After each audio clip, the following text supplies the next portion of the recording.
Et le chat avec ou pas? On voit le chat. Bonjour, le live, ça va commencer. J'espère que vous allez bien, le chat. C'est moi qui prends les commandes. Est-ce que tu viens de lancer la conférence comme ça, là, à l'instant? Il est en côté. Sache. Bonjour à tous, j'espère que vous allez bien. Bonjour le chat. Bienvenue dans cette conférence qui s'appelle Touche pas à mon code. Aujourd'hui, enfin ce soir plutôt, à côté de moi, nous avons Sylvain. Bonjour Sylvain. Bonjour. J'aime ton enthousiasme. Oui. Complètement à l'opposé, Petit Clou. Juste à côté, Lib et Sandra. Salut. Encore juste à côté, Dave Galland. Salut. Bonjour. Et à côté, Dave Mute. Salut tout le monde. Salut. On va parler pendant 1 heure de code. À la fin de cette heure, pendant un quart d'heure, 20 minutes, vous pourrez poser toutes les questions que vous voulez. Donc surtout, n'hésitez pas, vous avez 2 micros qui sont à dispo à gauche et à droite. Si jamais vous êtes trop timide pour vous lever, Sylvain a promis qu'il se lèverait et qu'il vous amènerait le micro directement où vous êtes. Donc n'hésitez pas à lever la main et on va pouvoir commencer tout de suite. D'abord, est-ce que vous pourriez peut-être commencer par vous présenter un petit peu tous les 5? Bien sûr. Merci. Bonjour tout le monde, moi c'est Sylvain Le Dev et je pense que vous l'aurez compris à mon nom, Sylvain Le Dev, je suis développeur, ou software engineer pour les amis anglophones. Moi c'est DevMute, vous l'aurez compris à mon pseudo, je sais pas si je fais du dev, mais comme moi, ça n'a pas de rapport avec mon pseudo. Du coup, moi c'est DevGirl et je suis développeuse aussi, mais spécialisée dans le web. Moi c'est QB Sandra, du coup je fais du dev aussi depuis 7-8 ans et voilà, full stack. Ouais. Et moi c'est Tipu, du coup je suis développeur web front-end. Pendant cette heure, on va pas mal naviguer. On va commencer avec les clichés. On basculera après sur les études que vous avez pu faire pour l'arrivée là où vous en êtes.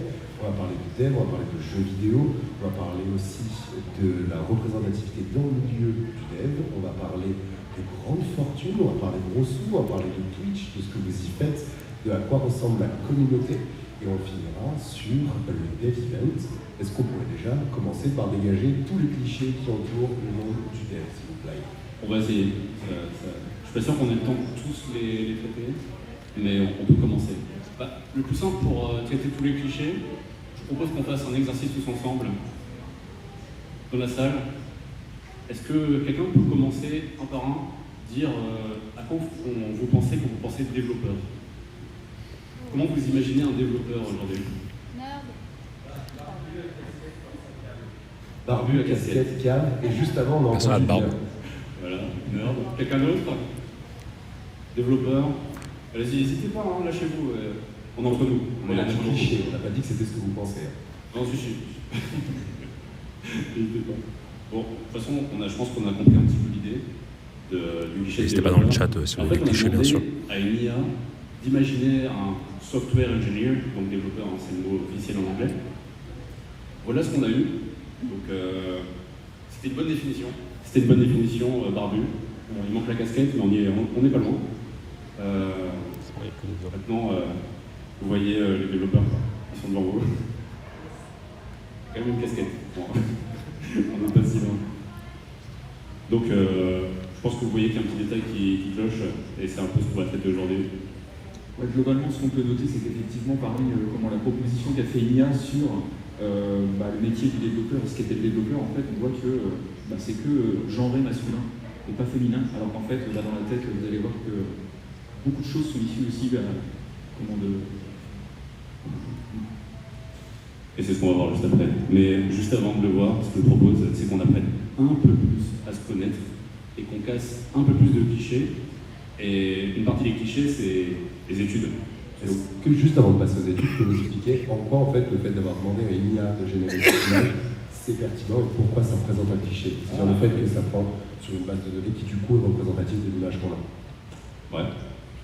C'est parce que l'IA, de manière générale, prend la généralité, elle englobe l'image que se fait le plus des gens, ce qui est le plus associé au mot développeur, développeuse. Je pense qu'on aurait dit développeuse, on aurait eu un cliché similaire, honnêtement, ça aurait été la même chose, mais avec plus de cheveux, je pense. Donc, de manière générale, l'IA va donner la vraie image générale qu'on va se trouver par rapport aux développeurs. Et c'est pour ça que quand on parle de cliché, on a tous en tête la même chose, hein, quand on parle de ça. si je peux me permettre, parce qu'on peut même voir qu'il est blanc aussi, tu vois. Bien sûr. Et en fait, l'IA, elle va, vous connaissez un peu l'IA, c'est des données d'entraînement qu'on va lui donner. Et en fait, c'est juste les femmes ou les personnes de couleur ne font pas partie de ces données, surtout aussi parce qu'elles ne sont pas montrées aussi, même dans le public, même dans des événements, dans la presse, dans les médias, etc. Donc, même à ce niveau-là, il n'y a pas énormément de données à donner justement à l'IA, et c'est pour ça qu'on obtient ça aussi. Donc problème d'invisibilité, et problème aussi de biais. Est-ce que c'est des clichés auxquels vous avez été confrontés, vous tous, quand vous dites « je suis dev » Moi, en général, par exemple, ça va être, on va plus me catégoriser directement dans designer. On va vite retenir, ah oui, tu es designer, c'est ça? Non, moi je suis dev, je ne fais pas du design. Mais voilà, moi, c'est ce que c'est souvent ce que j'entends. Personne n'a osé personnellement. Je pense que je peux inspirer une certaine confiance. C'est pour ça. Moi de mon côté, souvent quand je suis élève, je me dis c'est rare, même dans la tech, quand je fais les entretiens, on me dit c'est rare une fille à chaque fois. Et les gens disent ça parce que ça leur fait plaisir. Super. Bon, je propose qu'on passe à la suite. Passons aux études, du coup. Comment vous en êtes arrivé là où vous êtes? Alors, l'idée, ça va être très rapidement qu'on parle des études, de ce qu'on a pu faire. Quelles études on a fait pour être dev? C'est un cliché aussi, quelque part. C'est l'idée que pour être développeur, vous avez travaillé pendant 8 ans à faire des calculs maths sup, ce qui n'est pas forcément le cas, et je pense que vous allez vite le voir, mais d'abord, on peut commencer de droite à gauche, très rapidement, de dire quel est notre parcours pour en arriver à savoir coder et développeur et vendre ça. Du coup, j'ai fait des études de design. À la base, je voulais faire designer et après, j'ai commencé à coder un peu en DUT et puis en école ensuite, en alternance. Et ben, en fait, j'ai tout appris en stage et en alternance. Et je suis passée du design à l'intégration puis au développement. Quand tu dis je fais du dev pendant que je fais des stages, c'était pendant tes stages de design du coup? En fait, je faisais ça en agence web, donc en fait, on faisait aussi l'intégration, puis après l'intégration, le développement front, j'ai glissé comme ça. Et j'ai fait une école un peu générique web. Du coup, je suis pas du tout partie en mode maths, tech, code directement. Tombé dedans. Moi, de mon côté, c'est pareil, je veux pas du tout faire de tech à la base. C'était, en fait, j'ai commencé à coder, je crois, vers 14 ans sur Minecraft, pour avoir des plugins et des serveurs, et c'est comme ça que j'ai aimé ça. Et j'ai jamais voulu partir sur du dev full. Et parce que en fait, je voulais aller dans l'armée, quelque chose de totalement différent. Et au final, je me suis rendu compte que c'était pas du tout ce que je voulais. Et après le bac, au final, j'ai enchaîné sur la tech. Et c'est là où j'ai fait 5 ans d'études et je codais déjà un peu avant. Et après, du coup, j'ai enchaîné sur tout ça, j'ai fait tech. Et après, quand t'es dedans, tu fais tout ça. Ça dépend à quel point. Moi, j'avais fait. Donc, moi, je suis en Belgique. Je sais pas si c'est des Belges dans la salle. Yay! On est 2, on est 3 du coup. 4. Ah, on est 4? Oh! Et la moitié de la Belgique. Bravo. Du coup, moi, j'avais fait 1 an d'université en sciences informatiques. J'avais trop kiffé le côté mathématiques, électronique, programmation. Moi, c'était plus le côté droit, etc. qui m'avait vachement dégoûté. Et vu qu'on était 6 meufs sur 100 dans l'auditoire, disons que j'avais pas vraiment d'accroche, je ne ressentais pas cette envie de continuer, donc j'ai arrêté là et je suis passée en haute école. Je ne sais pas si ça s'appelle en France aussi. En haute école, oui, voilà, donc j'ai eu une licence en web design et développement. Donc voilà. Me concernant, un peu différent de mes collègues, baccalauréat au rattrapage, 2 années de fac ratées, et ensuite un DUT service et réseau de communication, mais j'étais pas prédestiné en fait à être développeur. Moi j'étais plus en fait attiré par le jeu vidéo. J'ai eu un site de jeux vidéo à l'époque qui m'a permis de faire de belles choses, et de fil en aiguille en fait, et d'opportunité en opportunité, je suis revenu sur le métier de développeur qui est aujourd'hui 100% de mon activité. La passion. Alors si vous pensiez que son parcours était une anomalie, écoutez bien, j'ai redoublé ma 4e. Ensuite, j'ai loupé la moitié de l'année, littéralement plus de la moitié de l'année, en 4e, en 3e. Je n'ai pas eu mon brevet. Je suis allé au lycée pendant à peu près 3 jours avant d'arrêter parce que j'en pouvais plus. Je suis resté chez moi à jouer jour et nuit pendant 1 an et demi. Puis j'ai rencontré un ami On s'est dit, tiens, on va faire un site d'e-sport. On avait un développeur, et il s'est dit, oh, je vais me barrer. Donc on devait faire un tournoi d'e-sport le lendemain. Donc j'ai appris à coder. J'ai fait un site. Après, avec mon pote, on s'est dit, tiens, on va continuer le site. Et je lui ai dit, yes. Donc j'ai appris à faire un autre site. Après, on s'est dit, tiens, il manque de l'argent pour qu'on puisse finir notre site. Et je suis devenu dev. Voilà. C'est l'histoire. Et après, une longue carrière. Une longue carrière incroyable. Vous imaginez bien. Avec des projets très Passionné. Oui, voilà. Plein de passion. Ce qui ressort de ce que vous dites, en fait, c'est que peu importe la porte d'entrée, on peut tous finir dev à partir du moment où ça nous plaît. Parce qu'il y en a qui ont fait des études là-bas directement, d'autres qui ont glissé pendant des études, d'autres qui ont juste appris en mettant les mains sous le capot. Donc si jamais là, il y a quelqu'un qui pensait à devenir dev, comment est-ce que vous lui conseillez un chemin? Je pense qu'il faut être autodidacte et avoir de la volonté. Ça, c'est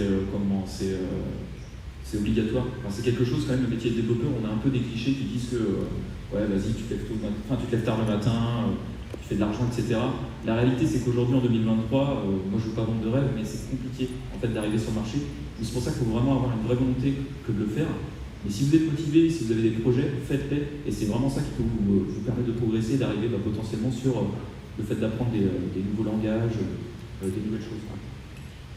Après, être autodidacte, moi il y a quand même le truc où personnellement je suis autodidacte mais j'ai quand même besoin d'une structure. Donc je pense que quand même aller dans une école, si vous avez besoin d'avoir une structure et tout, c'est pas parce que vous n'êtes pas autodidacte que vous n'êtes pas aussi incroyable que votre voisin qui a été autodidacte et qui n'a pas été dans une école, quoi. Parce qu'on met souvent en lumière ça, donc je pense que les écoles ça peut aider vachement aussi si vous avez besoin d'un cadre justement pour apprendre. C'est mon cas personnellement et enfin voilà. Donc si vous voulez, il y a plusieurs chemins, il y a l'autodidacte, il y a l'école et c'est surtout kiffer en fait ce que vous faites. C'est vraiment un monde qui vous permet de créer des choses, créer des produits, permettre de faciliter la vie à certaines personnes, même sauver des vies dans certains domaines. Donc c'est aussi, si vous kiffez faire ce que vous faites, vous allez d'office mieux vous vendre et mieux commencer dans ce domaine aussi. Quand tu dis mettre en avant, c'est les gens qui sont autodidactes, qui sont mis en avant, mais il ne faut pas complexer de vouloir faire une école et tout. C'est un cliché qui est très présent dans votre domaine, le mec qui a appris tout seul et qui a un petit génie. Mais je pense qu'on va en parler, surtout avec les personnes, les plus grandes richesses. C'est vraiment le cliché à la Bill Gates, Steve Jobs, ceux qui ont pas Steve, j'ai oublié son nom, c'est le programmeur le codeur. Wozniak, ouais, qui ont commencé dans un garage, c'est des génies, ils ont fait une école, ils ont appris eux-mêmes, et on va les mettre blindés en avant comme ça, alors que oui, voilà, c'est incroyable, on va pas se mentir. Mais c'est pas parce que t'as pas fait ça, t'as pas accompli entre guillemets ça que t'es pas aussi incroyable que dans ce que tu vas produire plus tard, quoi. T'es pas obligé de partir par là pour devenir un ouf. Voilà. L'important c'est d'être motivé. Ouais, c'est ça. En fait, pour moi, si t'es motivé, en fait, c'est un objectif le plus facile pour apprendre à coder, etc. Pour moi, c'est vraiment d'avoir un objectif, un produit ou un jeu ou n'importe quoi avec une vision, parce que c'est très dur de se lancer et de vouloir développer si on est juste en mode je peux apprendre à développer mais je sais pas quoi faire. Et si on a une vision, en fait, derrière, ça va être plus le côté autodidacte. Après, il y a l'école aussi, ça dépend vraiment des personnes, comme tu disais. Et après, c'est que on va juste apprendre à développer un jeu, par exemple, quoi que ce soit. On va regarder les premières étapes qu'on doit faire ou suivre un tuto et on va se taper des murs en permanence. Et il y a un côté vraiment avec l'échec où il faut être très familier avec ça et apprendre à subir l'échec, on va dire, et pas du tout être mal quand il y a ce côté, ouais c'est ça, il y a un peu ce côté maso où il y a 90% c'est du problème solving et pas du tout créer des choses. Et du coup, il faut vraiment pas se frustrer, etc. Et par contre, une fois qu'on arrive à résoudre le problème ou à, je sais pas, sauter l'étape sur le jeu, où on fait, je sais pas, la couche de réseau pour le multiplayer, etc. et qu'on ne connaît pas du tout, une fois qu'on l'a fait, la satisfaction elle est énorme parce que tu as passé 8 heures à pas avancer et tu as enfin trouvé ton problème et comment on résout. Pour moi, c'est vraiment une question de passion, comme tu dis encore une fois. plutôt que juste d'apprendre à coder pour faire de l'argent et tout ça. Ça va être très très dur, c'est juste pour ça. Sur ces études, il n'y a pas de voie royale en fait, qu'on fasse des études et qu'on apprenne dans notre coin, ou qu'on fasse une reconversion, bac plus 5, bac plus 2, dans tous les cas, on apprend en faisant en fait. C'est pas un métier qui s'apprend au fur et à mesure qu'on pratique. C'est un peu manuel quoi, comme métier en fait, au final. Enfin, manuel derrière un écran, un truc numérique, mais au final, ouais, c'est un truc que tu dois pratiquer. Si vous voulez une image peut-être qui se retiendra, vous voyez sur l'image là, la personne vous rappelle peut-être une tenue une certaine restauration rapide, peut-être. Un logo caché, peut-être, mais je pense que vous voyez de quel restaurant il s'agit. Il faut savoir que, pour l'anecdote, quand je jouais jour et nuit, mon entourage m'a dit va chercher un travail. Et je lui ai demandé du travail chez une certaine restauration rapide. Et ils m'ont dit non. 3 ans plus tard, je bossais avec des ingénieurs qui avaient 8 ans d'études. Voilà, c'était une petite anecdote, quoi. C'est beau, c'est beau. Juste avant qu'on bascule du côté du jeu vidéo, puisque c'est quand même une passion qui a l'air connue, parce que c'est souvent revenu dans tout ce que vous avez dit, est-ce qu'on peut revenir 2 secondes sur ce que tu disais sur l'importance de l'échec, qui je trouve est super intéressant, à quel point c'est important dans notre taf, et à quel point en fait un échec c'est pas on arrête tout et c'est foutu, c'est juste l'étape avant de réussir. En fait, je pense qu'on l'a dans le dev, on l'a aussi dans d'autres métiers, et c'est quelque chose qu'on voit beaucoup sur le dev, parce qu'il arrive énormément. Et en fait, la critique, où maintenant il y a énormément d'écoles qui se sont fondées juste par rapport à ça, juste sur le but on te file un projet, et leur but c'est pas que tu finisses le projet, c'est juste de voir comment tu réagis par rapport à l'échec justement, et à apprendre, et à apprendre à... En fait, tu as ton échec, c'est pas grave, tu reprends, tu refais une hypothèse, ton hypothèse n'est pas bonne, tu refais une autre hypothèse, etc. Et pour moi, c'est la qualité, que ce soit dev, et même en fait pour n'importe quel métier, qui est juste énorme de pouvoir retourner sur toi-même et de réapprendre un peu sur toi-même. Ouais, personnellement, majoritairement les professionnels avec qui je travaille, en fait, souvent j'interviens sur des projets qui sont déjà en production, et majoritairement en fait le temps de travail c'est souvent en fait résoudre des problèmes plus que développer en fait des nouvelles solutions, quoi. Donc il y a souvent ce constat d'arriver, de constater qu'il y a des choses qui plantent, et notre quotidien c'est effectivement d'être confronté à la difficulté, à résoudre un problème, et après la satisfaction de le résoudre pour avancer, quoi. Donc c'est vraiment l'aspect se buter, avancer, quoi. Et ça fait progresser, ça fait apprendre, quoi. Donc pour plein de métiers en fait au final, finalement c'est la vie, quoi. On a beaucoup de plaisir. Je sais pas s'il y a des devs, d'ailleurs on a pas posé la question, mais il y a des développeurs dans la salle ou pas? Du coup ça a un peu plus de sens pour ça. C'est que... Vous êtes des gens bien. Ça va. Souvent en fait ce qu'on voit, il y a on va dire 2 types de projets développeurs. Il y a des projets comme tu disais, on va planifier énormément et pas du tout coder et pas forcément avancer. Et il va y avoir une autre team qui va être plus en mode ok, on va pas planifier 6 mois à l'avance, on va juste se mettre dedans, parce qu'en fait dans tous les cas, ce qu'on aura planifié dans 6 mois, c'est pas ce qu'on va faire en fait dans 6 mois, parce qu'on sait même pas déjà ce qu'on fait dans 1 mois. Et ça va aussi avec la question par itération et par échec, parce qu'en fait ça se trouve, juste le truc qu'on avait prévu de faire la semaine prochaine, ça va juste pas marcher, il va falloir rebondir dessus, et du coup le plan sur 6 mois il va pas être bon. Après, il faut tout, tu sais. Il faut des gens comme moi qui savent pas ce qu'ils font 3 jours après, et il en faut d'autres qui planifient 1 mois à l'avance, et puis on se retrouve finalement. C'est important. Parce que du côté des jeux vidéo, exactement. Parce que vous l'avez quand même souvent mentionné, et dans le genre cliché, je suis dev, tu fais des jeux vidéo, Bien sûr, on est dedans. Tous les jours je fais des jeux vidéo, non c'est faux. Perso j'ai déjà bossé sur des jeux vidéo, je suis développeur pour faire des jeux vidéo, j'en ai pas fait. Ça paye mieux de faire des sites internet, voilà. Et toi? Moi, j'ai pas fait non plus de jeux vidéo dans le sens où je suis pas effectivement un créateur de jeux vidéo. Par contre, par le passé, comme j'ai pu le dire, en fait, j'ai été amené à travers le développement de travailler dans le domaine du jeu vidéo et ça m'a apporté pas mal de choses, notamment le fait de travailler avec Microsoft, sur la Xbox 360, d'avoir une émission qui était diffusée sur la console. Et également, en fait, comme je vous l'ai expliqué au début, d'opportunité en opportunité, de se retrouver à Los Angeles à l'ITube en 2010 à venir couvrir un événement. Alors qu'en fait, à la base, j'avais juste un petit site que j'avais fabriqué, quoi. Donc, de développeur, en fait, j'ai réussi à m'ouvrir des portes. Et après, sans ça, c'est tout ce qui m'a lié, on va dire, aux jeux vidéo, quoi. Ah oui, ça moi. Non, moi perso, ça m'a jamais vraiment tenté. Après, je sais pas si vous êtes d'accord avec moi dans la salle, mais je crois que quand on est dev, peu importe dev de quoi, il y a quand même un peu de jeux vidéo dans notre culture aussi de la tech. Est-ce que vous avez tous au moins ouvert une fois Unity ou Unreal Engine? Au moins pour tester, pour voir l'interface, pour un peu chipoter. J'ai l'impression que quand t'es dev, t'as au moins une fois ouvert un moteur de jeu juste pour tester, tu vois, genre. Mais voilà, moi par exemple, ça m'intéresse pas forcément, c'est super chouette, c'est incroyable et c'est ultra passionnant, mais voilà. Et après tu l'éteins parce que tu te rends compte que c'est tellement compliqué, il y a tellement de trucs différents. C'est un métier en fait. Ouais, c'est ça. En fait, moi je suis rentré dans la tech par le dev comme je disais sur Minecraft, mais au final, à la fin, j'ai jamais vraiment fait de jeux vidéo. Je suis directement allé sur du DevOps ou du dev vraiment beaucoup plus axé système. Bah, comme tu disais, moi j'ai été curieux vachement par le jeu vidéo, j'ai même essayé d'en créer un, de le publier, etc. Mais le problème c'est qu'un jeu vidéo, déjà ça prend un temps énorme. Et en fait, il n'y a pas que du dev, il y a du design, il y a toute une team en fait, derrière à avoir. Donc après, quand ça dépend des ambitions et des jeux qu'on veut faire. Et c'est vraiment un boulot énorme. Et notamment au niveau du métier en lui-même, c'est un métier où les débouchés sont très durs. Quand vous êtes développeur jeux vidéo, il n'y en a pas énormément en fait.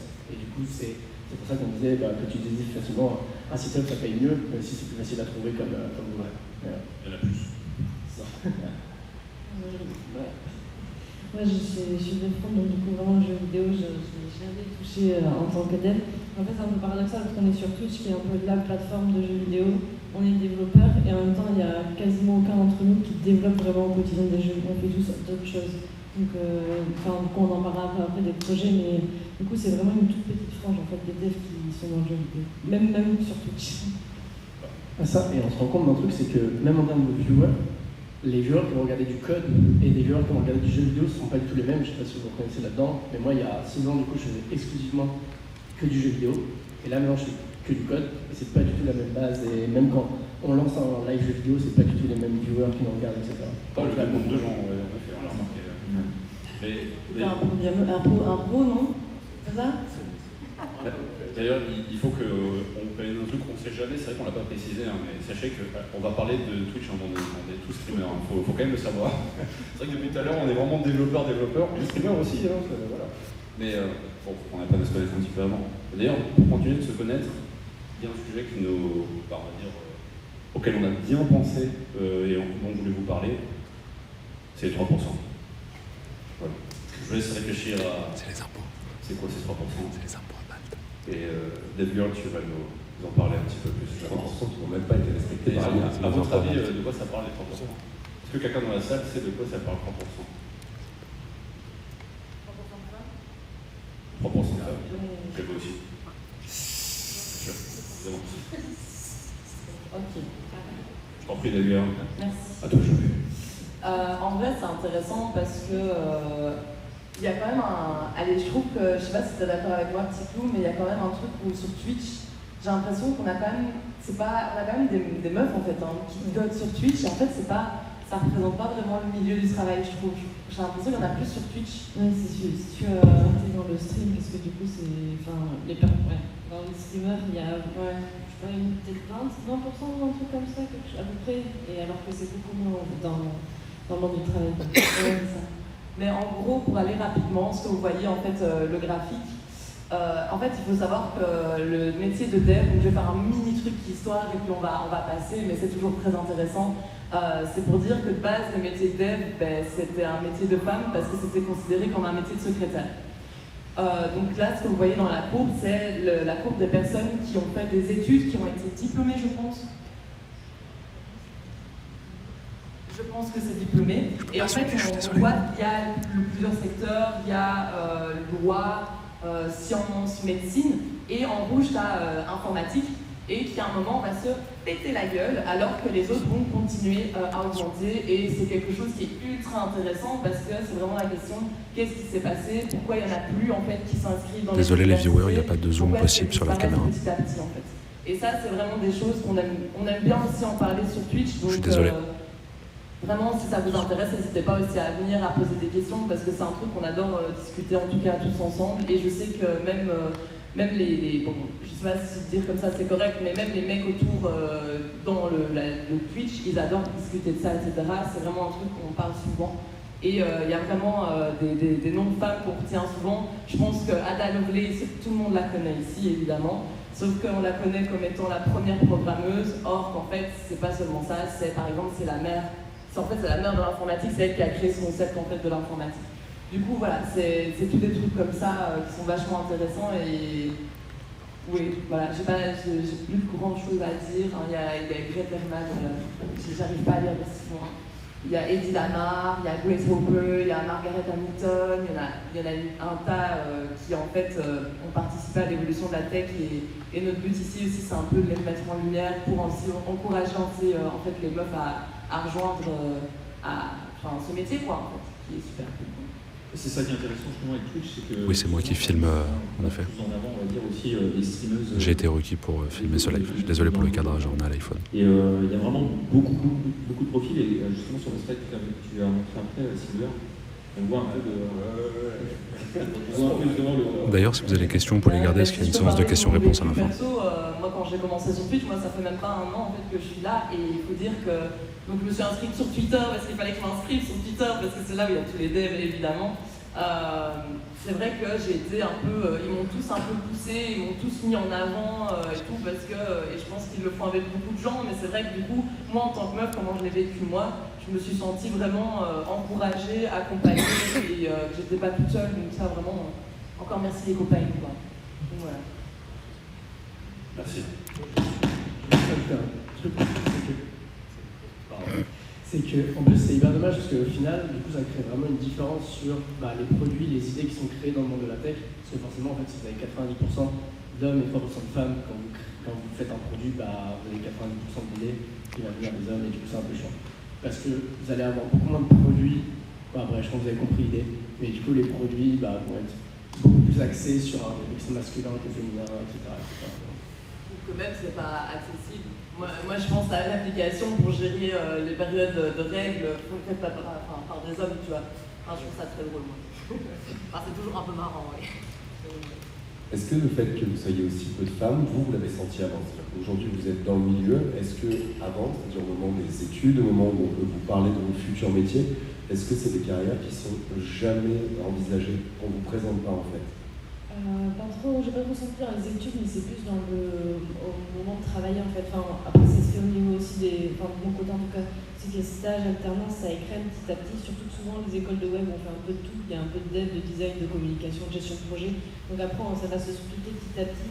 Les filles, elles vont plus aller sur de la gestion de projet, le design que sur la partie dev.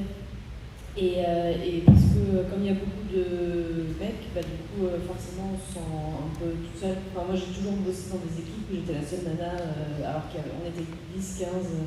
Du coup ça fait que ça écrème petit à petit aussi de cette façon-là. Et comme je l'avais dit avant, par rapport aux études, donc dans les auditoires pour l'instant, moi personnellement c'était 6 sur 100.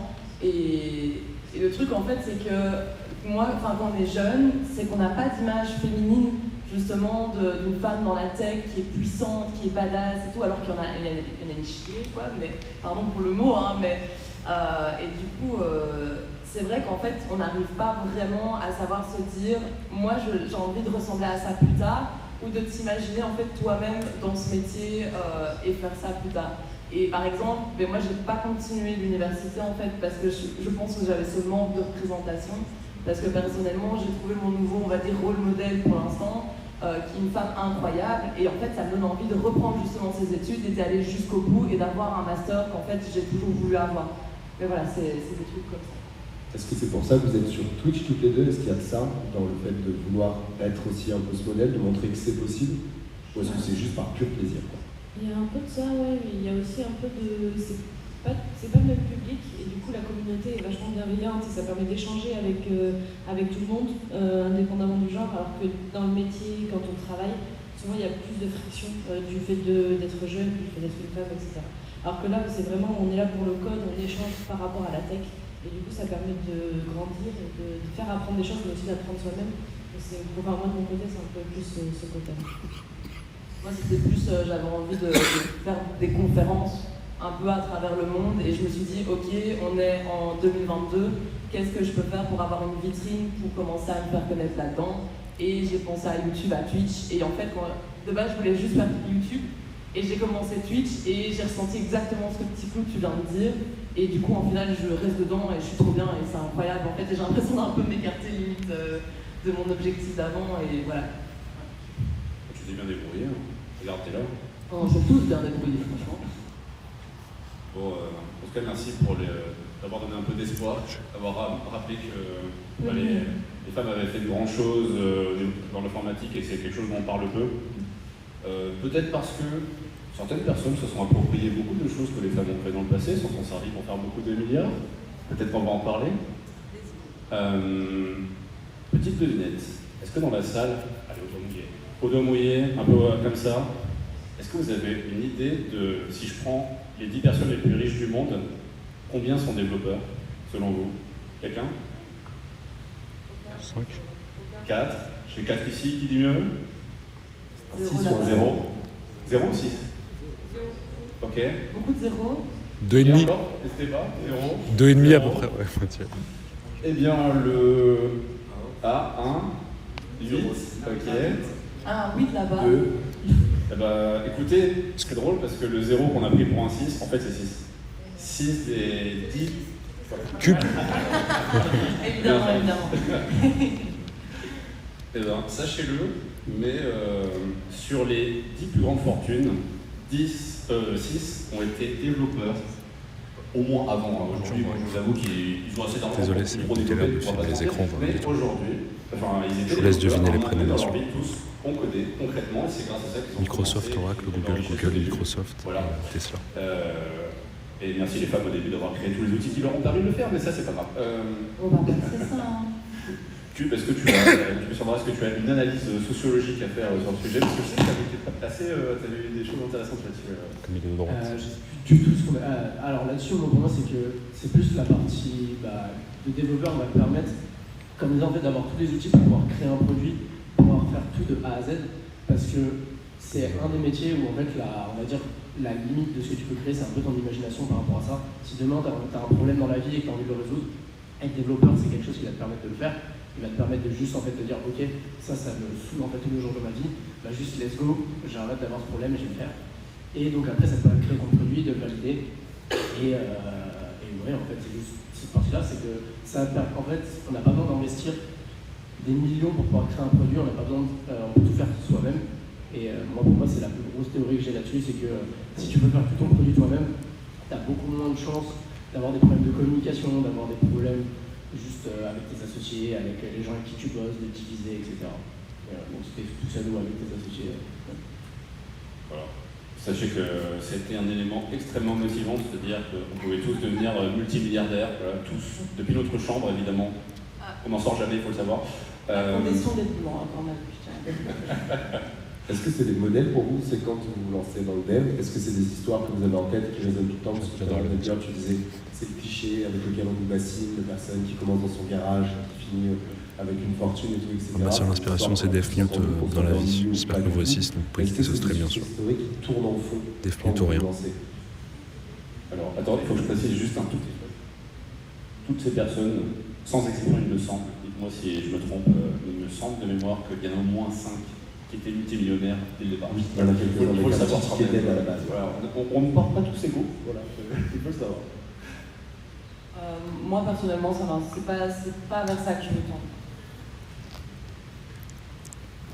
Vraiment, le côté développé, du coup on appelle ça bootstrap, une startup, faire tout de A à Z, c'est un des trucs que j'essaye de faire le plus. Après, de là être multimillionnaire, pas les connaître non plus. Mais après, c'est quelque chose qu'on envisage et voir, je sais pas ça déjà. Mais moi, c'est un truc qui me pousse en tout cas quand je lève, me dire tu peux créer ton produit de A à Z.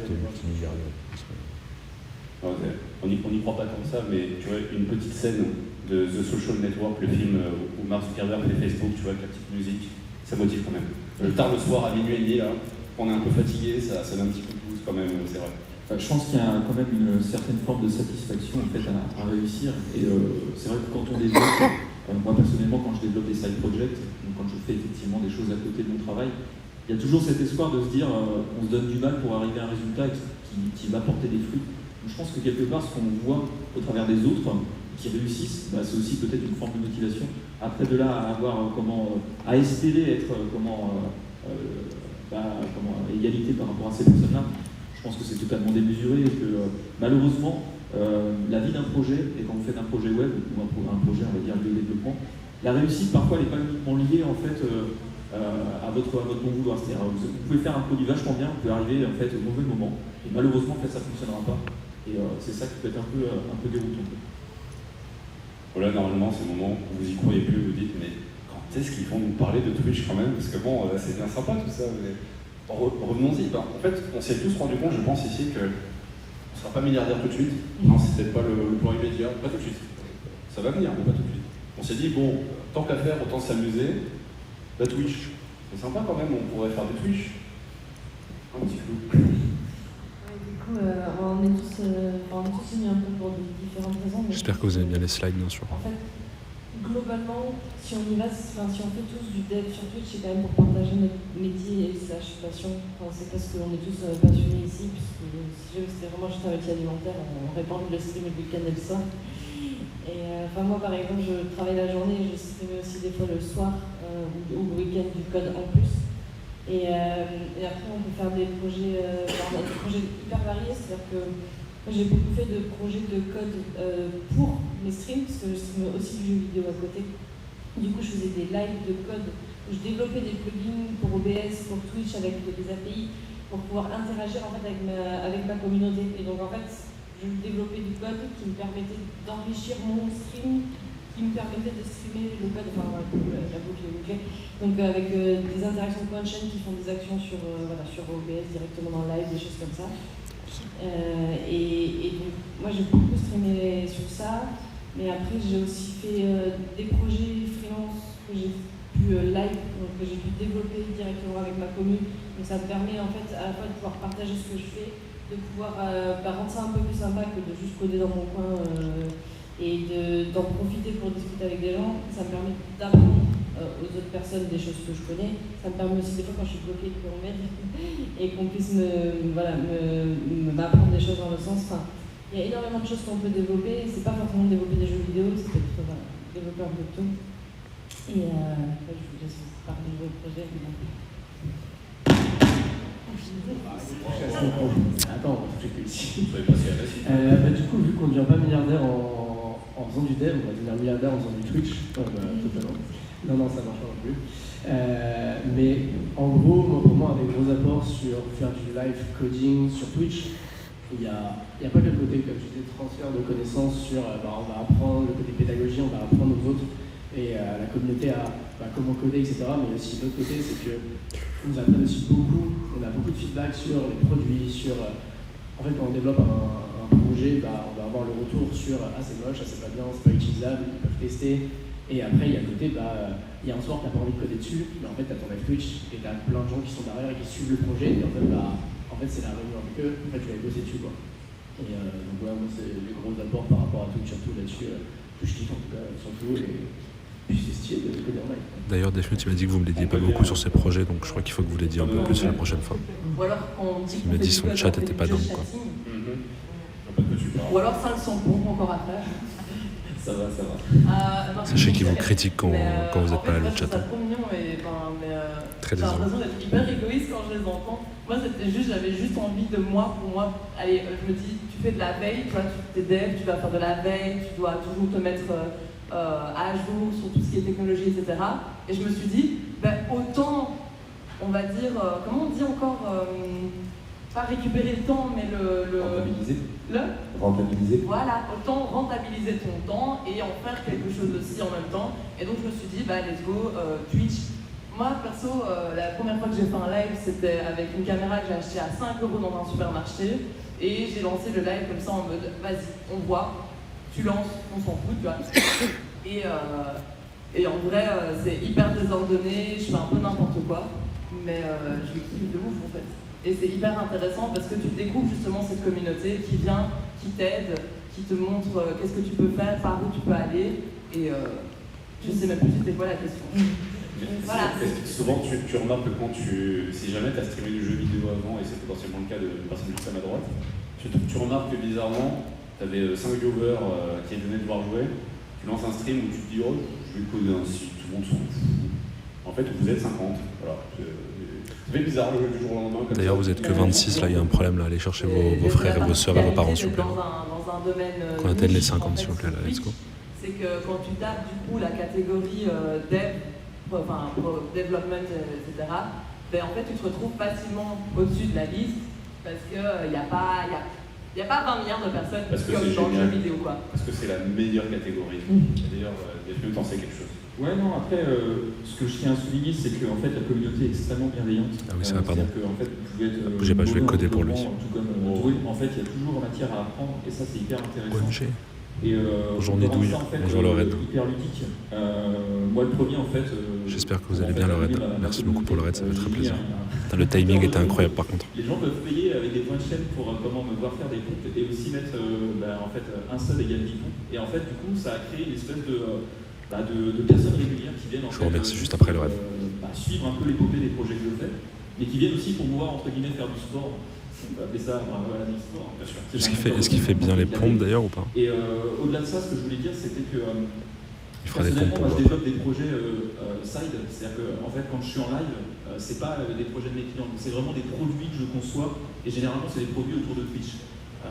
Donc ça va être des extensions pour potentiellement afficher une musique avec un QR code, ça va être des plateformes qui vous permettent de faire s'il se passe tel événement, alors on fait ça, et vraiment, tout est fait avec bienveillance, et l'intérêt c'est aussi que pour les viewers, je trouve que ce qui est aussi intéressant, c'est que justement pour les personnes qui sont en devenir, imaginez qui veulent être développeurs ou se dire un petit peu de qu'est-ce que c'est en fait l'entrepreneuriat, il y a vraiment un peu une forme d'épopée que vous pouvez vivre. Alors, on peut dire que c'est un peu des arcs, comme dans les mangas, mais en gros, quand on conçoit un produit, en fait, si c'est un produit qui est fait rapidement, ce qu'on appelle un POC, Proof of Concept, en gros, vous pouvez suivre en fait l'épopée de ce produit en quelques lives et aussi voir qu'en fait, le développement et l'entrepreneuriat, c'est pas juste forcément arriver à la réussite. Et vous allez pouvoir voir au travers des streams, en fait, la conception, la phase la phase de montée où on se dit « c'est chouette », la phase où ça stagne, où on se dit « le produit, ça y est, il est prêt, on va essayer de le commercialiser et voir », et la phase où ça peut se casser les figures parce qu'en fait, juste ça marche pas. Et puis du coup, on voit en fait les différentes étapes du développeur avec les phases de doute, etc. Et je trouve que c'est hyper important aussi de montrer ça parce que c'est aussi quelque chose qu'on vit au quotidien et c'est pas juste, comme je disais, le développement, quelque chose qui est tout rose. Oui, et ce qui est super incroyable avec cette communauté, avec cette catégorie sur Twitch, c'est que contrairement au stream classique de jeux vidéo, il y a un streamer joue et avec sa commune qui regarde et qui apprennent des choses techniques, enfin si c'est des joueurs pro, là c'est vraiment dans les deux sens. Interactif. Donc en fait, nous on apprend beaucoup de notre commune on peut leur apprendre des choses. Et comme ce qu'on disait tout à l'heure, le métier dev c'est 80% du temps à chercher des solutions et à résoudre des bugs. Alors en fait, du coup, ça laisse beaucoup de place pour la discussion dans le chat, pour trouver des liens, des sources, des documentations, expliquer des choses. Et ça, c'est un truc il y a un vrai lien avec la communauté, contrairement à d'autres catégories. Quand tu dis que vous êtes beaucoup aidés dans le chat, qu'il y a plein de gens qui viennent vous filer un coup de main, qui partagent des idées et tout, ça veut dire que vous avez des gens qui sont soit du même niveau que vous, soit un peu supérieurs, soit un peu inférieurs, mais des gens qui comprennent ce que vous faites. Est-ce que vous avez aussi beaucoup de tout nouveaux venus qui n'ont jamais touché le code et qui viennent là pour essayer de l'aborder aussi? Du coup, il y en a, soit ils viennent en touriste pour regarder parce qu'ils se disent ça les fascine un peu. C'est qu'il y a des touristes dans le chat, est-ce que vous pouvez envoyer un message s'il vous plaît? Les touristes envoyez touristes et les développeurs et développeuses envoyez développeurs et développeuses, on fait un petit compte. Donc il y a un peu de tout. En fait, il faut savoir que moi personnellement, la plupart des viewers, c'est des gens qui ne codent pas. C'est des gens qui sont intéressés de loin, même des gens qui ne s'y connaissent pas, qui ne s'intéressent même pas tant que ça. Juste ils trouvent ça marrant. Je vais vous donner l'exemple d'un projet que j'avais fait. J'ai fait plein de projets, mais celui-là il était assez marrant. J'avais fait une vidéo sur YouTube de quelques minutes dans laquelle j'ai dit à partir d'aujourd'hui, je vais dormir 3 heures par nuit en sommeil polyphasique, donc sieste séparée. Dans 2 semaines, si j'ai pas fait ce site et qu'il génère pas, il n'a pas généré $1000, je me rase le crâne.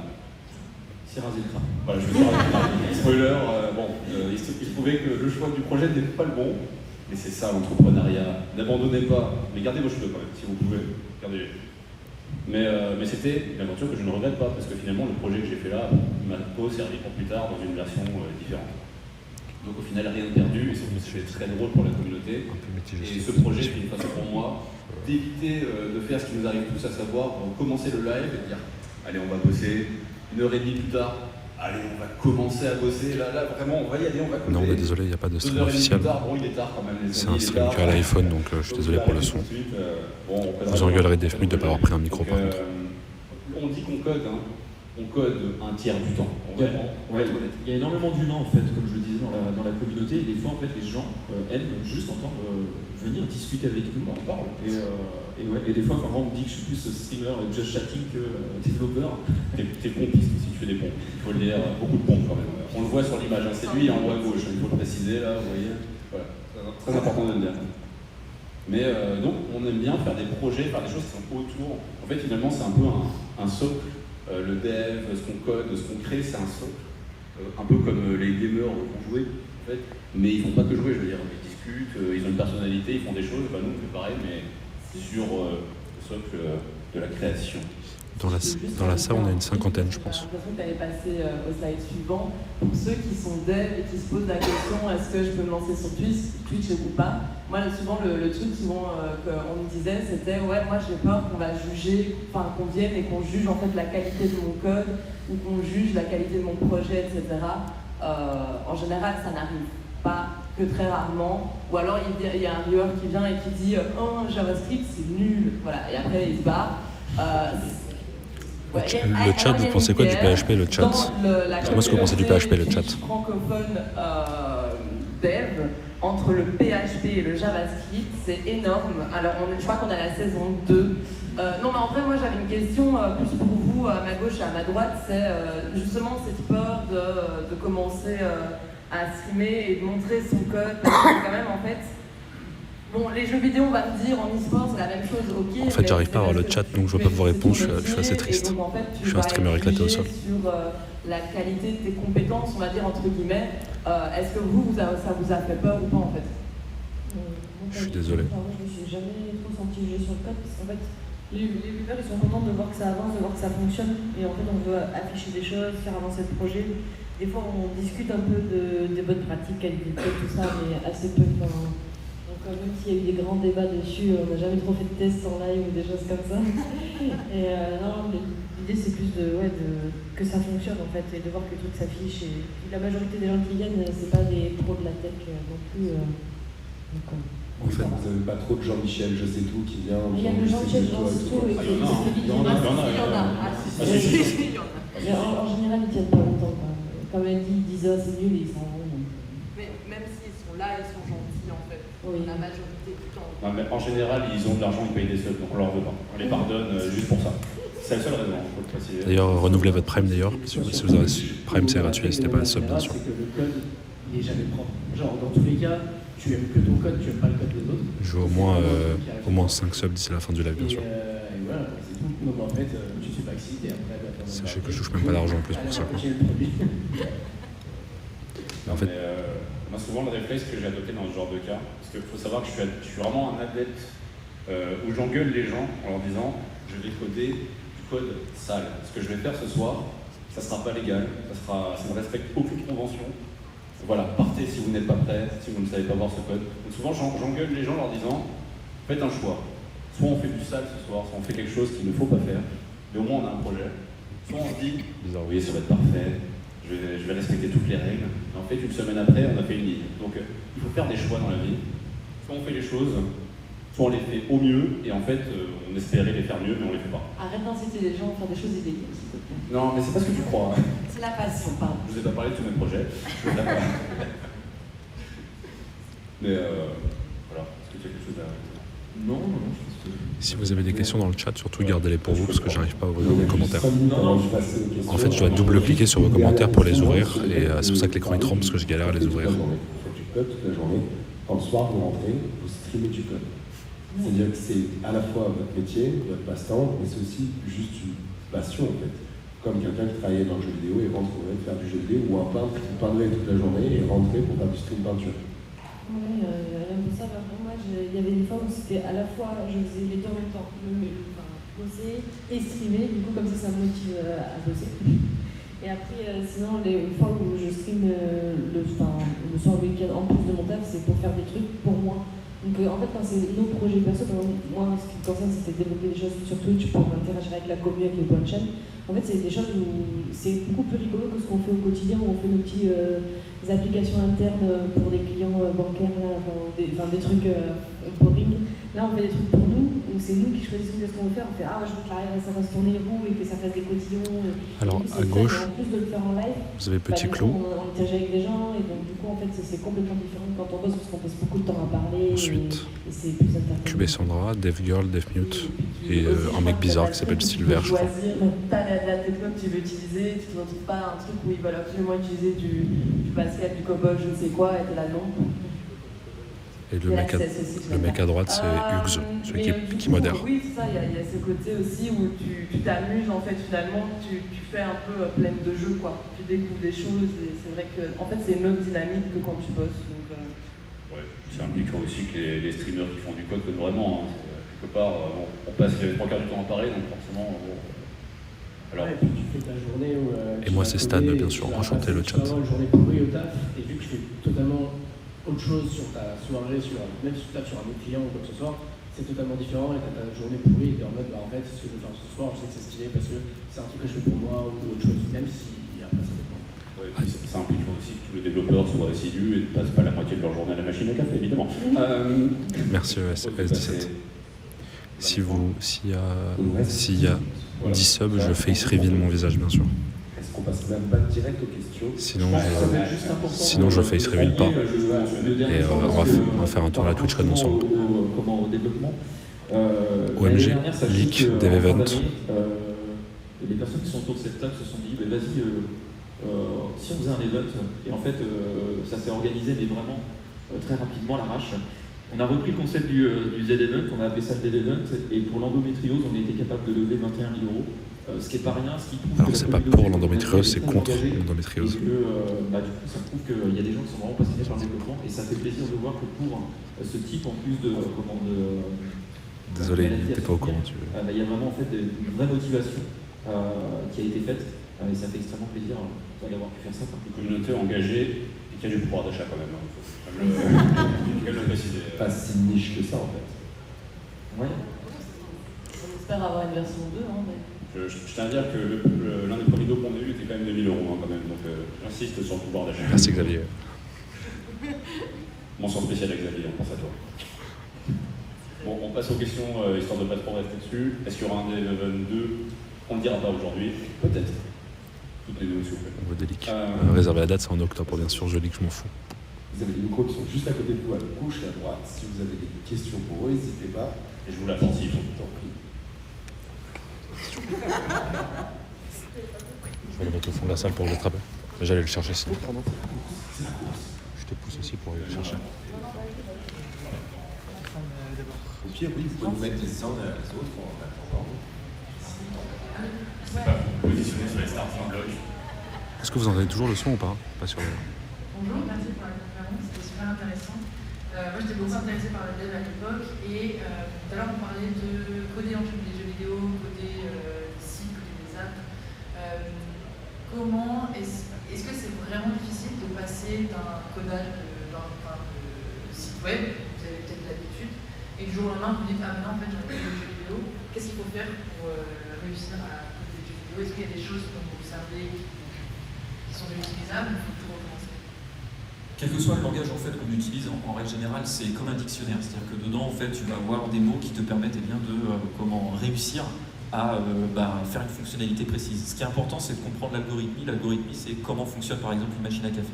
Si tu es capable de savoir comment fonctionne une machine à café, et que tu es capable de me dire je mets une pièce, ça me sert à un café, globalement tu peux démarrer ton étape de développement, quoi. Après, bien évidemment, selon le domaine sur lequel tu veux développer, il va y avoir des technologies qui vont être plus ou moins complexes et des langages qui vont être plus ou moins complexes. On appelle ça des langages de haut niveau, des langages de bas niveau. Et selon en fait le langage sur lequel tu vas être, ça va être plus ou moins technique. Et après, sur le domaine de compétences liées par exemple aux jeux vidéo, comme on l'a dit, faire un site web c'est beaucoup plus accessible que faire un jeu vidéo, de par en fait tous les domaines qui gravitent autour, donc tout ce qui est design, etc.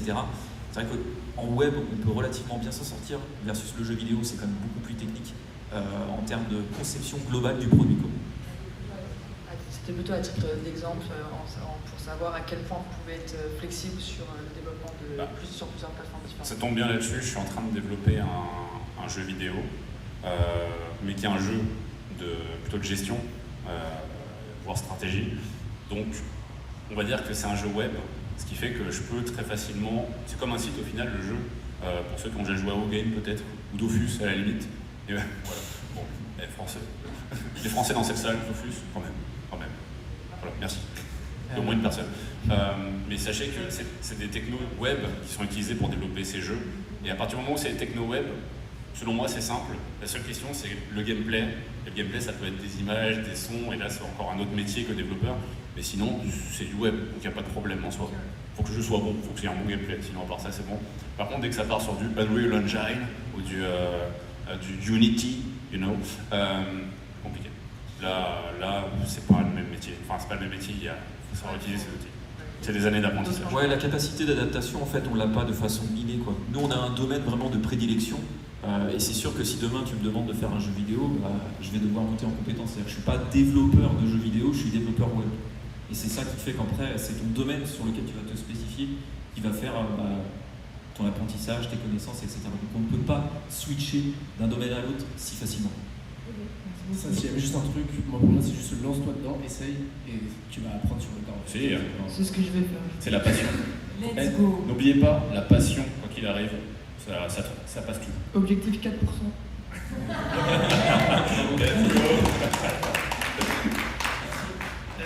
Merci pour cette conférence, c'était super intéressant. Merci beaucoup. J'avais une question. J'ai essayé de stream du dev à un moment. Il n'y avait personne. Peut-être que ce n'était pas forcément les meilleures plages horaires que je choisissais, je ne sais pas. Mais est-ce que vous avez des conseils quand on commence, qu'il n'y a personne, pour rendre le stream plus attrayant sur du dev où on peut passer la majorité du temps à essayer de penser ce qu'on va écrire, plus que parler? Tu peux faire des pompes. En vrai, je dirais plus d'écrire ce que tu fais, qu'est-ce que tu veux coder, qu'est-ce que tu codes, quel est ton problème. En fait, comme si tu parlais à quelqu'un à côté de toi. Parce que du coup, après, il y a des gens qui vont venir, du coup, ils vont comprendre un peu ce qu'ils font, enfin, ce que tu es en train d'essayer de faire, et peut-être du coup pouvoir interagir et essayer de t'aider, etc. Juste rapidement, peut-être préciser aussi que tu peux jouer sur le titre de ton live. Ne mets pas oui, alors je vais faire du JavaScript, non. Et c'est plutôt d'attirer en disant tiens, j'essaie de faire un produit. Il faut donner vraiment un effet waouh, accrocheur, utilise des smileys, ce genre de choses. C'est aussi ça qui fait. Pareil, c'est des hacks de Twitch, on peut le dire, mais t'as ton image de profil. Voilà, il faut travailler tout ça pour que vraiment ça attire l'œil. Ton overlay, pareil, n'hésite pas à le faire colorer, pour que les gens soient attirés, pas juste en fait ton éditeur. Il y a des petits trucs comme ça qu'il faut connaître qui font que les gens vont être attirés. Il y a plein de trucs, mais je vais te répondre avant ça. Il y a quelqu'un qui voulait parler, je pense. Moi je veux juste dire, en fait, si tu peux cacher ton compte de viewer et toujours faire comme si tu avais toujours 10, 15 viewers, 5, whatever, tu t'en fous, et tu fais comme si tu avais juste du monde sur ton live. Parce qu'en fait, tu as beaucoup de gens qui vont venir, qui vont jamais parler, et qui en fait vont juste partir, parce que justement tu vas être focus sur ton code, et donc à partir du moment où tu vas arrêter de regarder ton compte de viewer en permanence, etc., et juste faire ton live comme s'il y avait du monde, et en fait pour toi, genre après tu regardes ta VOD et tu te dis, ok, est-ce que mon live était bien, est-ce que c'était cool, est-ce que moi j'aime bien regarder, même si c'est hyper chiant de s'entendre parler. C'est vraiment un truc, je pense, qui est assez important, parce que sinon les gens ils arrivent, ils t'entendent parler. Ouais, vraiment se mettre en marche pour parler dans la vie. Toujours comme si tu avais quelqu'un à côté, tu faisais du programming en fait. Genre tu parles juste le canard en plastique. Ou le canard en plastique. Exactement. Et sur le choix aussi des tags sur les streams, vous avez des... Attends, je t'ai pas encore donné mes conseils, parce que je vais tout renverser. Il faut savoir que c'est un sujet que je travaille beaucoup. Pour moi, quand tu commences à streamer, même si tu n'es pas dev, ça peut être dev, ça peut être plein de sous-catégories niches, c'est le même principe. Tu dois faire un choix dès le début, selon moi, qui va être très clair. Est-ce que tu streams pour avoir des viewers, ou est-ce que tu streams pour coder, et le stream est un bonus avec ton code. Pour moi, c'est deux choses très différentes. Moi, personnellement, j'ai streamé en disant je fais du divertissement, pour que les gens passent un bon moment, mon projet secondaire. Ce que je code, on s'en fout, il faut faire l'animation. Ça, c'était mon principe. Mais tout le monde n'a pas ce principe-là. Et selon moi, si tu ne l'as pas, il faut vraiment que tu aies ce truc, comme tu l'as dit, c'est de te dire, je m'en fous, j'ai zéro viewers, il y a quand même quelqu'un. Et un conseil, pour moi crucial, demande à un pote, demande à n'importe qui de ta famille qui n'est pas trop externe à ce que tu fais, de venir te voir, de venir te donner un petit soutien, tu vois, pendant les 48 premières heures et de petits streams. Et juste d'avoir une ou deux personnes, ça te permet de parler à quelqu'un. Et quand quelqu'un arrive par hasard, il se dit pas tiens, j'arrive dans un désert, je pars. Et là, t'as des gens qui restent. Merci. Et concernant les tags, franchement, je te dis, je vais être avec toi, les tags, ça sert presque à rien. Merci. Bonjour, merci pour cette conférence également. Moi, je voulais savoir, certains d'entre vous parlent de développer des produits, d'autres de développer des POC. c'est à mon sens pas du tout la même optique quand on cherche à développer justement un produit qu'on veut éventuellement commercialiser ou quand on fait du coup qu'un article. Et du coup, ma question, c'est comment vous faites le distinguo entre est-ce que vous êtes plutôt dans une ambiance un peu de produit et du coup, on va devoir développer des tests fonctionnels, tests unitaires et compagnie, ou est-ce que là, on s'en fout, on balance des lignes de code, même un peu crado, avec des failles de sécurité et juste on veut que ça marche quand on clique sur le bouton. Bon. Si je peux vite mon perso, t'as par exemple, moi j'aime bien, t'as les deux, t'as le projet qui va être plus pour la communauté, où le but ça va être plus peut-être d'explorer des nouvelles choses et ça va pas forcément être, donc ça c'est plus POC je pense, ça va plus se classer là-dedans. Tu vas pas forcément faire attention à tout ce qui est faille de sécurité, etc. parce que c'est des trucs que tu vas utiliser chez toi sur ton ordinateur, ça va être plus, ok cette techno, qu'est-ce qu'elle m'offre, jusqu'où je sais aller et qu'est-ce que je peux faire avec. Et par contre, tu as un côté, moi personnellement, je développe le site internet d'un collectif pour les streameuses sur Twitch qui s'appelle StreamHer. Et par exemple, ce site-là, moi, le but, c'est quand même de faire attention que le produit soit fini. Et là, tu fais attention à tout ce qui est faille de sécurité. Je pense que ça dépend vraiment. Tu ne dois pas te limiter à soit que tu fais des projets, des produits, ou je crois que ça dépend de ton projet, de ce que tu veux faire et vers où tu veux aller. Je ne sais pas si ça répond à la question. Voilà, ça c'est mon avis. Et juste pour, je pense, parce qu'il y a d'autres questions qui arrivent, on n'a pas beaucoup de temps, mais pour dire, en fait, je pense que tout le monde a une vision différente sur la sécurité taux, mais en général, tous, on est assez transparents sur notre niveau. Donc en général, les gens perçoivent, si on fait des failles de sécurité, si on les laisse passer par exemple, ils savent pourquoi, parce qu'on débute. Et si on débute pas, tous, on aura tendance à avoir du recul et à dire, moi par exemple, je le dis, là j'en ai rien à foutre, je vais aller vite. Je vais être clair là-dessus. Mais je le dis en tout cas. C'est pas quelque chose que je vais laisser passer après 10 ans de métier sans le dire. Donc, en tout cas, on est au fait de ça et je pense que tous, on est ouverts en tout cas là-dessus et les gens savent ce qu'ils voient. Ouais, venez nous juger en live. Voilà. N'hésitez pas à juger Defmute sur ces projets, bien sûr. J'ai de l'expérience dans le domaine de la formation, j'ai travaillé pendant plus de 10 ans et dans le dernier école où j'étais notamment avec une collègue porteur d'un projet avec la région Île-de-France dont l'objectif était justement de faire financer des formations pour qu'il y ait plus de nanas dans l'informatique. On n'a jamais réussi à le remplir. On a tout fait, on n'a pas réussi à le remplir. À votre avis, qu'est-ce qu'il faudrait changer en termes d'image, en termes de communication? Qu'est-ce qui doit être changé pour donner envie aux nanas de faire l'informatique?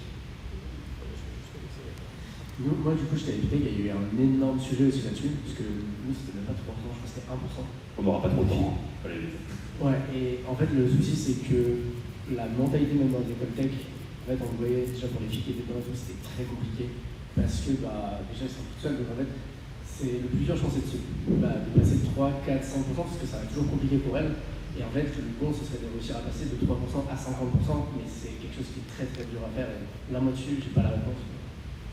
Pour aller super vite, tu as plein de facteurs différents. Ici, moi, celui qui m'intéresse personnellement, c'est en fait le truc, c'est qu'en général, maintenant, il est déjà malheureusement trop tard. En fait, à cet âge-ci, maintenant, c'est trop tard. Ce qu'il faut faire, c'est que si vous voulez aider les femmes à venir et s'incruster dans le domaine, il faut viser les gens qui sont déjà plus jeunes. Il faut aller faire de la sensibilisation dans les écoles, montrer justement des femmes, des personnalités, etc. Et justement leur montrer que c'est possible et faire en sorte que ce soit normal en fait d'avoir des femmes dans la tech. Je pense qu'il y a des choses qui peuvent être mises en place maintenant, mais malheureusement on n'arrivera pas à avoir énormément de pourcentage. Mais je pense que déjà ce que vous faites maintenant, ça aide déjà. Et merci de le faire en tout cas et continue pour ça. Ça fait 1h03 que je tiens la cam, du coup j'ai très mal. Vous avez de l'avance en fait. Je suis désolé pour ça. Mais je pense que des gens comme Delpure, ils travaillent. Et il en faudrait plus comme toi pour s'évoluer. Alors on fait signe que ça va être quasi fini. Donc soit si, il y a un support, mais ça trompe beaucoup. Soit sinon, je pense qu'ils seront ravis d'y répondre juste dehors. Pose-la et au pire, ils y répondront juste après. Juste pour revenir sur les failles dans votre code, c'est pas trop dangereux d'afficher en direct le code que vous faites, même si par exemple c'est un code de travail qui va être publié. C'est pas trop dangereux quand même de l'afficher pour si jamais vous oubliez par exemple qu'il y a certaines failles, qu'il y a quelqu'un qui l'a vu cette faille. N'hésitez pas d'aller hacker les projets de Defmute. Je peux te répondre très rapidement parce que j'ai vraiment eu un cas très précis là-dessus. La dernière fois que j'ai eu une faille qui est passée, je crois que j'avais quand même pas loin de 100 viewers quand c'est passé. J'ai juste eu quelqu'un qui m'a dit tiens il y a une faille, voilà. Parce qu'en fait on a une communauté assez fidèle et assez... La prochaine fois, prévenez pas et allez hacker leur projet, évidemment. Après, vous demandez de l'argent. De toute façon, ils sont riches que c'est des devs, donc allez-y. Prenez plein d'argent à Deathnote, bien sûr. Il y a plus de chances que les viewers préviennent parce qu'ils ont vu un truc qu'on n'aurait pas vu, plutôt qu'ils se disent « Ah, je vais aller en profiter pour aller faire des bêtises » parce que c'est des gens qui sont intéressés s'ils viennent sur le stream. Donc voilà, c'est pas... En fait, je peux toujours avoir le côté un peu malveillant là-dessus. Pardon, la question c'était est-ce que c'est pas grave de montrer les failles des projets en live? Voilà. Potentiel clé, API, etc. Même moi, je me dis qu'en fait, j'ai pas accès à en live, etc. Merci beaucoup. Et merci tout le monde. Merci à tous. Merci beaucoup. On peut applaudir le chat, bien sûr.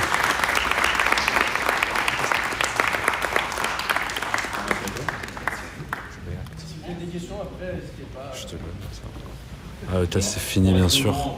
Je vais vous passer à Deathnote. Il va réagir à cette conférence, évidemment. N'hésitez pas à lui dire à quel point il a été très bon ou très mauvais, bien sûr, en fonction de votre point de vue. Ça fait mon corps, ça fait mon corps. Ah oui, ça fait de mon corps. Allez, moi, c'était l'équipe de Loubar, bien sûr. C'était Stan. Stan, il s'est mis sur un carton. Je t'entendais parler à peu près. Mais moi, Sandra, il y avait. Pourquoi est-ce que vous avez dit je rêve d'être millionnaire alors que vous êtes déjà millionnaire en fait? Chut, faut pas le dire. Ah oui, pardon, excusez-moi. Arrête. Monsieur Deathnote. En plus, je suis pas millionnaire. Mais en fait, il y a un truc chiant. Oui, c'est que que les messages, tu les vois pas. Bah ouais, faut double-cliquer comme ça, c'est insupportable. Je sais bien, c'est l'app de Twitch. Ah oui, sur live. Voilà, je vous passe Deathnote. Bisous, vous verrez que le bas de mon visage. Tous. Alors attends, je vais essayer de remettre les. Oh my god, merci. Attends, je sais pas si ça va le refaire. Merci. Je vais essayer de vous réactiver, de vous mettre. Le stream a été récupéré. C'est clair, ouais. Alors le stream. Attends, il faut que je rééquilibre le. Alors le stream. Voilà, hop là. Hop. Ça tangue, ouais, ça tangue beaucoup. 42 personnes, ça fait plaisir les amis. J'espère que vous avez apprécié ce TPMC un peu particulier. Attends, je vais vous mettre. Hop, regarde, on va aller faire chier. Hop là. Attends, est-ce que je peux te... Oui, parce que moi je suis petit, hein, forcément. Donc, vous voyez ici, c'est un autre streamer. Silver est pas mort, en effet, voilà. Ouais. Streamer de taille, mais juste au niveau de la taille. En vrai, c'était très cool. On avait quand même pas mal de monde dans la salle. Ça fait extrêmement plaisir. Merci à vous déjà d'être venu. T'as un mot pour la commu? La commu. On va niquer. Non, c'est pas ça. Pardon. Non. Ça va ou quoi? Qui est dans le chat? Je veux voir des noms là. Je veux voir plein de noms. Il y a S17. S17, salut. Ouais, comment ça va? Il y avait Mitch, je crois. Il y avait Mitch. J'ai vu un Mitch passer. On a qui d'autre là? Je veux voir des noms. Coucou. La commu. Ah, il y a Rain, voilà, il y a Delph, voilà, ça fait plaisir. Il y a toute la MIF. Coucou. Mélisse. Nera, bah voilà. Comment ça va? Ah, je suis 1m50. Bonjour. Ouais, c'est les Dalton. Alors c'était comment? Ah merci beaucoup. C'est d'ailleurs, attends mais ma bouteille je l'ai laissée là-bas. C'est inacceptable. Eh ben ça va, ouais. Attends, pardon, impeccable. C'était bien, ils ont aimé? Vous avez aimé? Je pense que... Attends, mais le problème c'est que les commentaires on les voit d'un coup, après on les voit plus, donc je suis obligé de faire ça. Mais là voilà, du coup ça tangue. Il voit le plafond. Je sais pas pourquoi ça fait ça. I'm worried. Stay hydrated. It's very important. En vrai, vous savez quoi, je vais peut-être reprendre le téléphone à la main, ça va être plus simple. Attends. Yeah, there you go. Honestly, it was like the perfect talk. It was like watching musicians on stage. Ok, bon, on va faire ça comme ça à la main. Bah, j'espère qu'on va pouvoir les voir, mais j'ai pas de... Je garantis pas, là ils sont effacés, tu vois. Et heureusement qu'on pose dans la tech. Ouais. Non, mais tu peux pas. Ah, tu peux pas. En fait, c'est soit tu masques le chat, et là t'es obligé C'est d'attendre pas en fait si les c'est écrit messages. Ouais, bah là, ouais. Il faut écrire. Ah, c'était cool, bis. Ah, voilà, ils ont bien aimé. Voilà, super. Ah, ça va, c'était bien? Oui, ils ont dit c'était bien. Enfin, Ouais, S17 quoi. Il me faut deux tels, ouais, non mais je suis pas streamer, vous savez, je suis streamer discussion, moi je suis pas streamer IRL. C'était cool, ok. J'ai pas été fort là-dessus. Ah, trop bien. Par contre, un peu stream pour les commentaires, parce qu'on sera devant, on n'est pas devant. Est-ce qu'on sortirait pas? C'était bien, ça va. Cool, moi je cool. Ah, c'est un effort, ça veut dire que c'était bien. Il est où? Bah tu vois, genre, regarde le commentaire de Mitch, on le voit pas, il est marqué C3 petits points. Mais peut-être qu'il a écrit C3 petits points. Non, c'était cool, enfin un peu tendu au départ, un peu stressé forcément parce que c'est pas évident de prendre la parole comme ça. Mais en vrai, ça se passe bien quoi. Ouais, silence des agneaux, je vois pas le message, ça m'attriste. Ouais, c'est relou, c'est un truc de ouf, ouais, c'est nul. C'est bien, on va aller voir les gens de Twitch, bref, on va leur dire ouais. que ça marche pas. Bref, je pense que je vais cut ici, les amis. Bisous. Je vous tiens au courant, on va peut-être relancer un live IRL, peut-être dans la soirée. Bref. Merci à tous en tout cas d'avoir participé à ce live, ça fait extrêmement plaisir. Et puis n'oubliez pas, demain 11h porte de Versailles pour ceux qui veulent venir manger avec nous pour partager un moment. On ira dans un food court Paris 15e, voilà. Donc n'hésitez pas, si vous le souhaitez, nous rejoindre.